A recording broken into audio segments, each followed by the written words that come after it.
Le centre de Kiev comme un champ de bataille. La capitale ukrainienne était calme ce mardi après une deuxième nuit consécutive d'affrontements entre police et manifestants.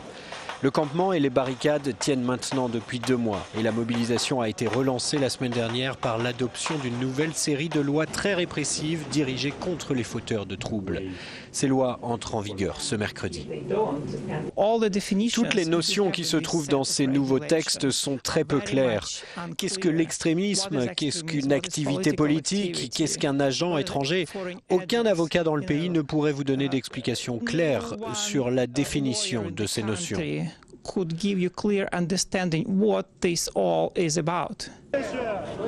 L'opposition a accusé le gouvernement d'avoir payé des hommes pour semer la violence et le vandalisme et discréditer le mouvement.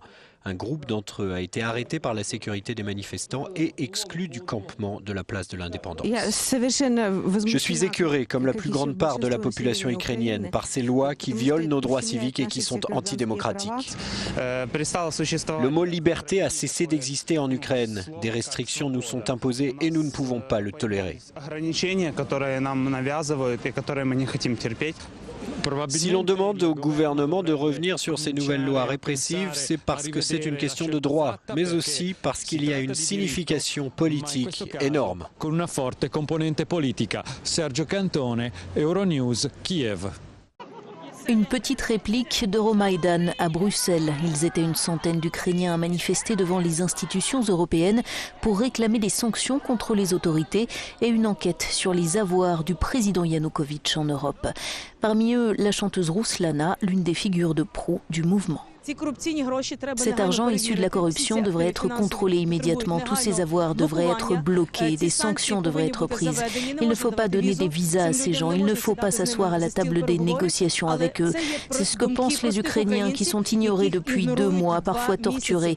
Et ces lois qui viennent d'être adoptées marquent un tournant honteux dans l'histoire de l'Ukraine. Yanukovych est un dictateur au cœur de l'Europe.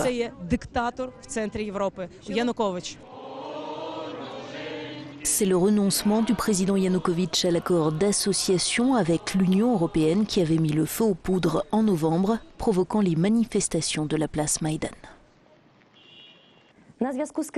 Nous avons joint à Kiev l'une de nos correspondantes, Angelina Karyakina. Alors Angelina, ces 3 derniers jours, plus d'1 millier de manifestants ont demandé une aide médicale. Quel est le moral au sein des activistes ukrainiens?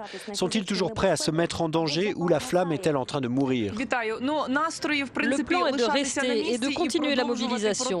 Alors que les manifestations se poursuivent jour et nuit, le nombre de blessés ne cesse d'augmenter. Les volontaires soignants aident les gens sur place et beaucoup sont envoyés voir un médecin ou à l'hôpital. Les blessures des manifestants sont diverses. Elles sont provoquées par les grenades assourdissantes, les balles en caoutchouc. Certains ont dû être opérés des yeux. On a aussi des informations sur des malades qui ont disparu des hôpitaux et que leurs proches recherchent. L'attention des médias est tout entière sur le quartier du Parlement à Kiev. Alors quel est le rôle de la place de l'Indépendance d'où la mobilisation est partie? La place de l'Indépendance s'est transformée en plateforme d'aide et de repos. Il y a des tentes médicalisées où l'on peut aussi se restaurer, trouver des vêtements et d'autres choses utiles. Les activistes sont inquiets à cause de la présence de plus en plus forte dans la ville de gros bras armés de battes de baseball. Des patrouilles civiles sont organisées pour surveiller la situation dans la ville.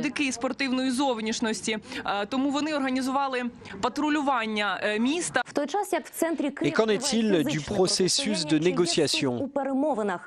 Des consultations préliminaires entre l'opposition et le cabinet du président doivent se tenir ces jours-ci, c'est ce qu'on dit. Et puis Vitali Klitschko est venu voir Viktor Yanukovych pour la 2e fois, cette fois au palais présidentiel, mais il n'a pas été reçu, le président étant, paraît-il, occupé. З нами була Ангеліна Карякіна, кореспондентка Євроньюз у Києві. Дякую, Ангеліно.